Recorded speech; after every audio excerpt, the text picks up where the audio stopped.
In the scorching heat of the Middle Eastern desert, as the sun rose over ancient lands claimed by prophets and empires, the world stood on the brink of a war that would reshape geopolitics forever, an explosive conflict born from decades of tension, promises, betrayals, and unfulfilled dreams. This is the story of the 1948 Arab-Israeli War, a war that began the moment one nation was born and another felt itself slipping away. It is a story of hope and heartbreak, of strategy and sacrifice, and of a region descending into flames that still burn today. Our journey begins in the twilight years of the British Empire, when the land known as Palestine was under British mandate after World War I. Arabs, who had lived there for centuries, believed this land would be theirs after the fall of the Ottoman Empire. Meanwhile, Jewish communities dreamt of returning to what they saw as their ancient homeland, with the Zionist movement gaining momentum across Europe. Tensions simmered, and promises overlapped. The British had pledged support to both sides in different forms, the Balfour Declaration offering support for a Jewish national home and other communications hinting at Arab independence across vast territories. It was a political tangle that would soon ignite into conflict. Between 1917 and 1947, waves of Jewish immigrants arrived in Palestine, fleeing persecution, pogroms, and later the horrors of the Holocaust. As Jewish numbers grew, so did Arab fears of displacement. Violent clashes erupted regularly. By the mid-1940s, the British had lost control. Exhausted from World War II, unable to satisfy either community, and targeted by militant groups, Britain decided to leave the issue to the world's newest power, the United Nations. In 1947, the UN proposed a partition plan to divide Palestine into two states, one Jewish, one Arab, with Jerusalem under international administration. Jewish leaders accepted the plan despite reservations. Arab leaders and the Palestinians rejected it entirely, believing the land was being stolen from its rightful population. Protests erupted, violence escalated, and the region descended into civil war. By early 1948, battles raged between Jewish paramilitary groups like the Haganah and Irgun, and Arab militias supported by neighboring Arab states. Neither side waited for borders to be drawn. The conflict, bloody and unstoppable, had already begun.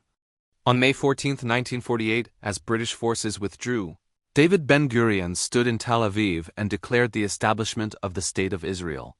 For Jews around the world, it was a moment of triumph and rebirth after centuries of exile.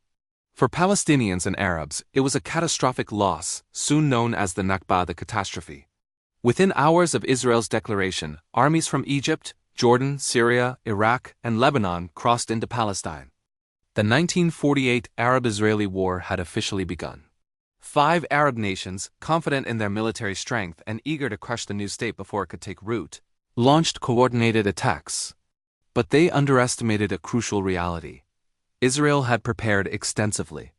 The Haganah transformed overnight into a national army. Jewish fighters, many battle-hardened from World War II, fought with determination born from survival.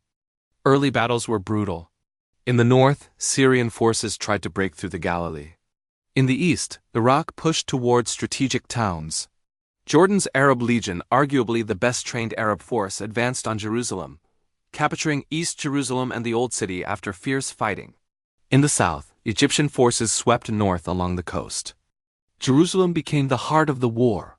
The ancient city was choked with smoke and gunfire as both sides fought street by street.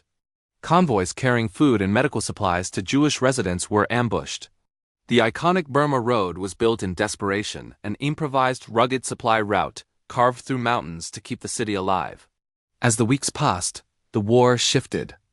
Despite being outnumbered, Israel secured weapons through clandestine operations, smuggled arms from Czechoslovakia, and rallied thousands of new immigrants who immediately joined the fight. Training lasted hours, not weeks. Many soldiers had never even fired a gun before being sent to the front. Yet they held their ground. By mid-1948, Israel launched counteroffensives. They captured key territory connecting Jewish settlements and broke multiple Arab sieges. Arab armies, suffering from poor coordination, outdated weapons, and conflicting political agendas, began losing momentum. Ceasefires came and went, each broken by renewed battles. Egypt's forces in the Negev desert found themselves isolated, cut off by Israeli advances. Jordan maintained its hold over the West Bank, but the dream of a unified Arab victory faded.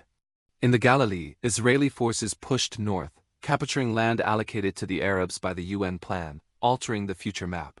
By early 1949, the fighting slowed. Armistice agreements were signed Israel with Egypt, Lebanon, Jordan, and Syria. Palestine as envisioned by its Arab inhabitants did not materialize. Hundreds of thousands of Palestinians became refugees, displaced from their homes, forced into camps across Lebanon, Syria, Gaza, and Jordan. The emotional wound of the Nakba would define generations.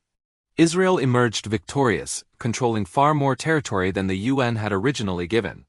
The war created new borders but no lasting peace. The Arab states faced political shockwaves, revolutions, coups, and long-term instability.